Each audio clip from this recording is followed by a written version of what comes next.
আপনি যেটা বললেন ওই কথাটা আমি তাদেরকে নেদারল্যান্ড ভাষায় বলছি যে ভাষার জন্য যারা শহীদ হয়েছিল ওই সময় তাদের স্মরণে 21শে ফেব্রুয়ারি আমরা পালন করি।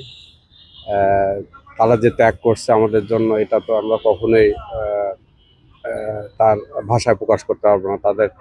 তারা যেভাবে আমাদের ভাষার জন্য প্রাণ দিয়েছেন, আমি আশা করব সবার কাছে, আমরা তো বাংলাদেশে থাকি না, যে আমরা জাতি হিসাবে বাংলা ভাষাকে পৃথিবীতে একটা ভালো পর্যায়ে নিতে পারি এবং আহ, আহ, একটা শৃঙ্খল জাতি হিসাবে আমরা পৃথিবীতে দাঁড়াতে পারি।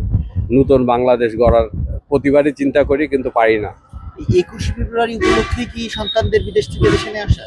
না, এটা মূলত না, এটা জাস্ট বাংলাদেশে আমরা আসছি। এই সময়টা ওদের স্কুল ছুটি ছিল, এই হিসাবে আমরা আসছি। তো ওদের ভালো লাগছে। আর ওই হিসাবে আমরা 21শে ফেব্রুয়ারিতে এটা খুব ভালো লাগলো আমার কাছে। অনেকে আসছে এখানে, দেখলাম রাত্রে আসছে, সকালে আসছে। তো সবার প্রতি শ্রদ্ধা থাকবে।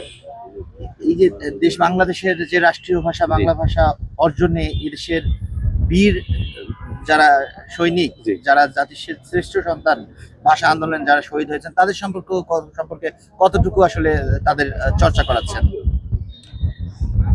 এখন বাংলা ভাষাটা সত্যি একটা ভালো ভাষা, সুন্দর ভাষা।